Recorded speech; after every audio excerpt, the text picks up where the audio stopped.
orang bilang kamu jangan-jangan di bawah tegel ini ada air.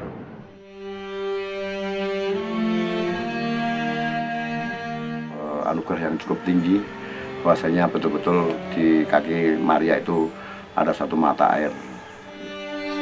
Mentok, lalu kita sambung lagi dengan dibawa ke tempat las, lalu untuk menggali lagi.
Ceritanya sebenarnya sangat panjang, sulit untuk menyingkatkannya karena begitu banyak kisah yang ada maknanya masing-masing.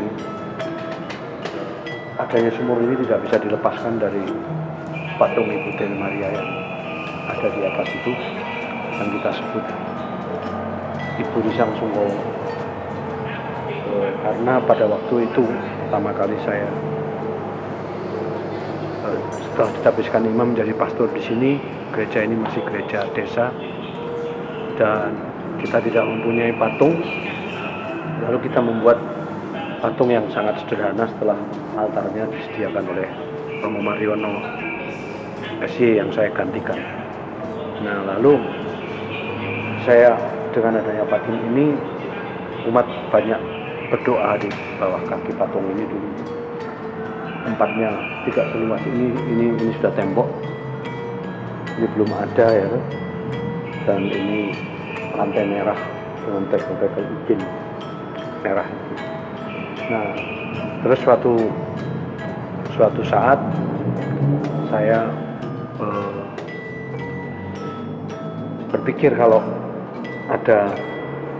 berdoa di hadapan air itu orang akan lebih merasa segar. Lalu saya sediakan sebuah pengaron di atas di bawah kaki Maria ini, dan sama sekali waktu itu kita tidak berpikir mengenai sumur, adanya sumur atau apa, itu sama sekali tidak.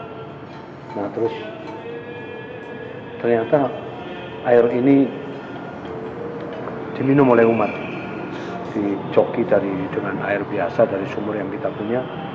Ternyata banyak diminum dan akhirnya ya banyak gejala-gejala yang menguatkan bahwa orang bilang kamu jangan-jangan di bawah tegel ini ada air. Nah, tapi kalau mau ada air, mau diapakan, karena ini semua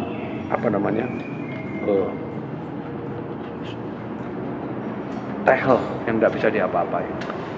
Tapi pikiran itu terus menggoda dan akhirnya kita pikir jangan-jangan memang bisa digali sebuah sumur di sini.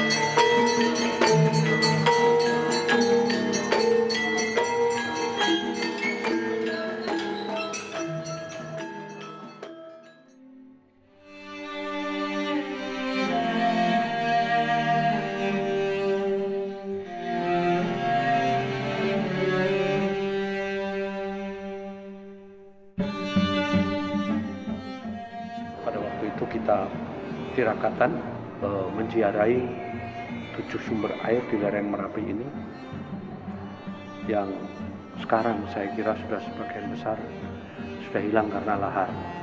Sumber-sumber air yang mempunyai makna yang terdalam buat orang Jawa, mempunyai nilai kebatinan yang dalam. Sama itu dengan Pak Bambang, kami ini sudah berteman lama ya, sudah menjadi aktivis gereja pada waktu itu, jadi komunikasinya gampang.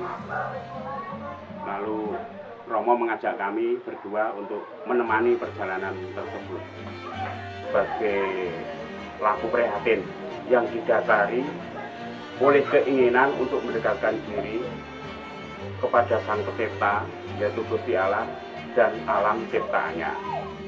Orang Jawa mengarani itu dengan laku.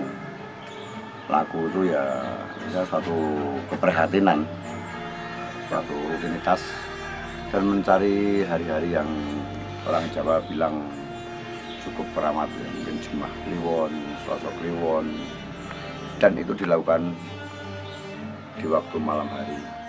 Tempat-tempat yang kami tuju itu adalah 7 mata air yang ada di lereng Merapi. Kebanyakan gelap, kami tetap pakai senter. Ya, jadi dalam perjalanan pakai senter. Kalau di hutan itu kami selalu meminta ditemani oleh penduduk sekitar karena kita tidak tahu arah untuk menuju tok tersebut. Tok Sangkan Koran itu ada di Kali Opak. Lalu yang tok Celeng itu di sebelah Kali Opak. Terus tok Ulam itu ada di Dusun Dero. Ada tok Cuwo dan tok Cuwo itu ada di Turgo. Yang tok Macan itu ada di alas tutupan Gunung Merapi.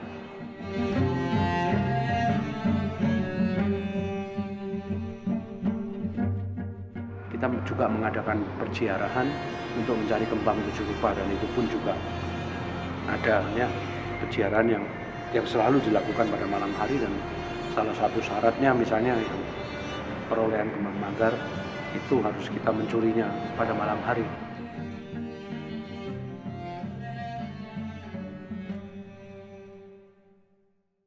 Perjalanan sampai terwujudnya sumur Gigiran Emas itu memang kita tidak bisa membayangkan solidasi lan orane, karena perjalanan yang saya lakukan bersama Romo Sindunata sama Mas Kamto itu merupakan suatu kegiatan yang mungkin kadang-kadang tidak ketemu nalar.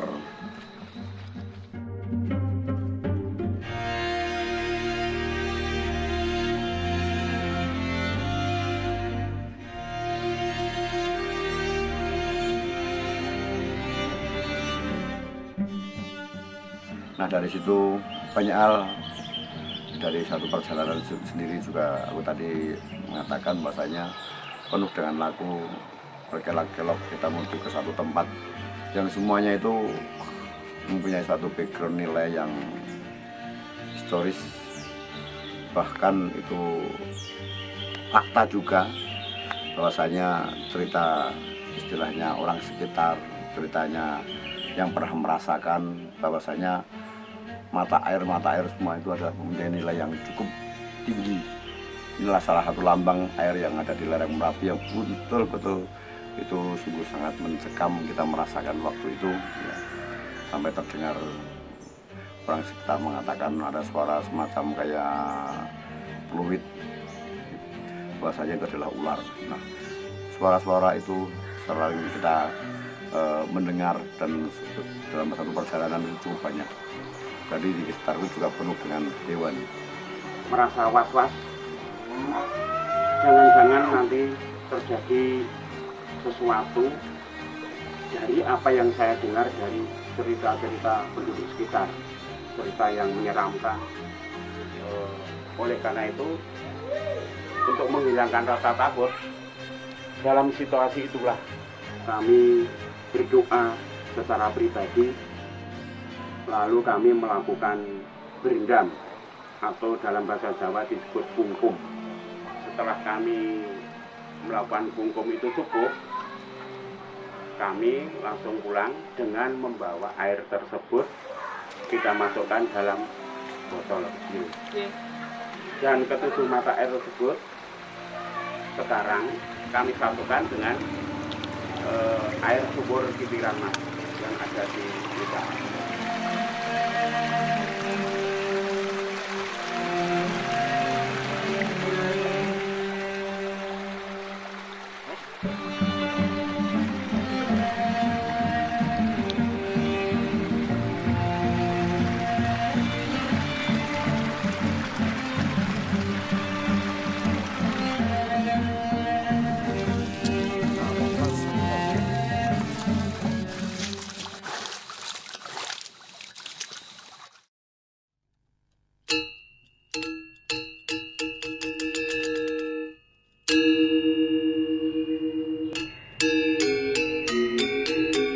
Jangan lupa kita juga melakukan ziarah kembang 7 warna, melengkapi air 7 rupa. Itu ada kembang 7 warna. Ini kita persembahkan pada ibu-ibu desa yang kita jumpai di sekitar pakem ini, baik Katolik maupun bukan, yang betul-betul hidupnya itu menampilkan diri sebagai hidup seorang Ibu Dewi Maria gitu, dalam kepasrahannya, ketaatannya, ketulusannya, kesungguhannya, dan imannya. Setelah kembang 7 warna dan air 7 rupa ini terkumpul, mulailah kita berpikir mengenai untuk mengeduk sumur. Maunya kita mau mengeduk sumur yang besar, tetapi tidak ada tempatnya. Lalu bapak-bapak yang ada di sini dalam ngomong-ngomong itu, siapa tahu Romo dengan mencongkel satu tekel saja akan keluar air muncrat. Karena pada Tuhan tidak ada yang mungkin, katanya. Ya, tapi tekel yang mana? Kami itu mencari katak-katak kecil di sawah-sawah untuk kita bawa ke tempat di mana kami akan menggali sumur.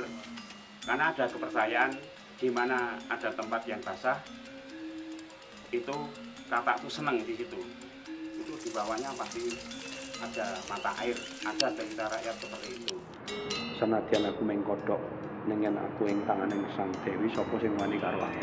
Jadi katak itu buat kami juga mempunyai makna, bukan sekedar mencari katak. Nah, lalu memang selama novena 9 hari di mana umat mengiringi terjadinya pengeduan ini, kita melepas katak. Terus saya sadar bahwa masalahnya bukan bahwa katak itu menunjukkan tekel di mana harus digali, tapi kita harus bersikap seperti katak yang memang tokoh-tokoh dodok, lambang kerendahan hati, lambang Anda Pak Soreng mana. Kadang-kadang kita menemukan banyak hal rintangan yang kita waktu menggali. Tentunya kita ketemu dengan batu yang agak besar, ketemu dengan cadas. Jadi dari mulai menggali sampai selesai itu tidak menemukan tanah, apalagi pasir ya. Kita sebetulnya pernah ada satu masa-masa yang sungguh sangat capek, pasrah. Ya sudahlah, akhirnya ditemukan juga. Setelah kami mendapatkan air dari sumur tersebut, kami ini merasa bangga, merasa bahagia. Apa yang kita inginkan, yang kami inginkan itu sudah menjadi kenyataan. Lalu kami melakukan sembah sujud di situ. Teman kami ada yang koprol. Sumur ini pernah ditutup cukup lama, tapi dibuka kembali pada zaman Romo Jarot, dan pada waktu itu Romo Jarot minta pertimbangan bagaimana, karena banyak umat yang mau berziarah, sumur kecil itu nggak cukup, terus digalilah sumur besar ini yang ini tetap belum ada. Akhirnya kita tahu bahwa di bawah sumur itu ada satu sumber air yang sama, satu telaga. Jadi pendeknya ini satu sumber air dengan 2 bibir sumur yang sungguh sampai sekarang moga-moga tetap berlimpah.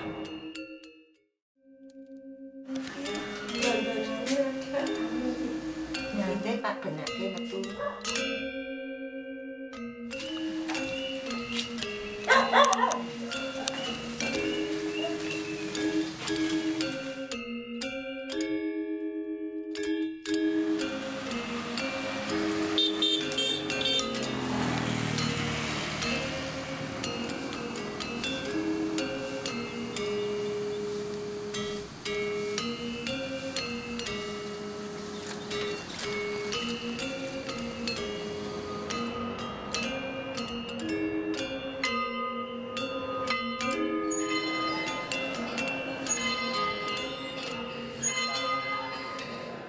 Menurut saya, sumur itu berguna sekali untuk penyembuhan baik orang sendiri ataupun tetangga-tetangga. Itu terbukti karena sering saya itu diketuk pintu. Apa itu? Saya Mbak minta obat. Obat apa? Saya tidak punya obat. Ya, si Mbak kan ke gereja tiap pagi itu tentu membawa airnya itu berguna untuk saya dan untuk tetangga-tetangga sini ya, karena yang dibawa itu hanya diminum saja. Sering yang ini ada yang pesan, kalau ada yang pesan saya bawakan. Lebih-lebih desa lain, aku kok loro terus ya rasanya piye Mbak, karena minum itu terus merasa puas bersama-sama Bunda Mari. Itu orang ngepen saja. Kalau saya itu ketemu, ya mana Bu airnya sudah saya taruh di rumah, hanya saya taruh di meja untuk berdoa di kamar gitu. Jadi tidak saya ini pamer-pamerkan tetangga, ini saya bawa, ini tidak bawa. Tapi tetangga yang terdekat, terutama adiknya Bapak sendiri, minta doa. Oh iya, saya ngerti.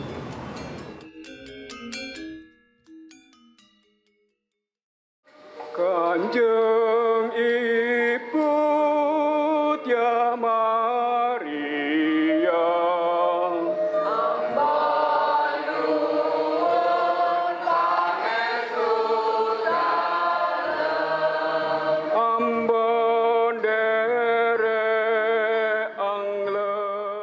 Ketika kita percaya hanya sekedar benda dan air itu, kita akan jatuh kepada iman yang sungguh amat sangat dangkal atau bahkan bisa jadi salah. Ketika kita percaya air itu menyembuhkan tanpa ada penyertaan dan berkat Tuhan, itu hanya sekedar seorang yang kemudian menuhankan air, dan itu amat sangat salah. Maka air adalah sarana untuk menjadikan saya sembuh. Air adalah sarana untuk menjadikan saya segar kembali. Air adalah sarana untuk merefleksikan bahwa ketika saya minum air, kemudian saya disegarkan oleh berkat Tuhan, dan kemudian saya mampu untuk hidup kembali meskipun di dalam kehidupan yang tidak mudah. Maka perenungan lebih dalam untuk para peziarah yang datang di tempat ini, bagaimana Anda yang datang di depan patung Ibu Maria ada sumur kitiran emas, yang ketika kita bisa mengambil air, mencuci muka kita, dan juga membawa air sebagai bentuk kesegaran yang kita timba dari Ibu Maria yang sungguh menyegarkan hidup kita ketika kita berada di tempat ini. Saya kira kekhususan itu, kekhususan sumur kitiran emas adalah dua hal besar dan mendasar itu.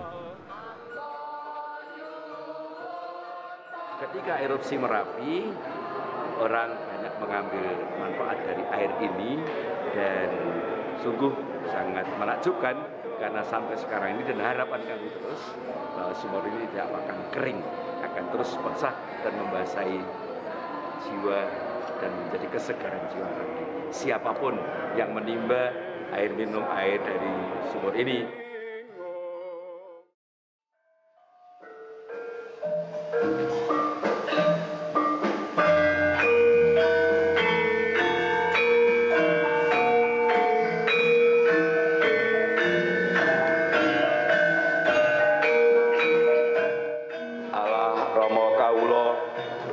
Ingkang Maha Kuwasa mugi kersa berkahi daya menika saha keparenga kawula ginakaken kangge nglairaken kapitadosan kawula. Tinebena kawula saking sesakit bebaya menapa dene panggoda.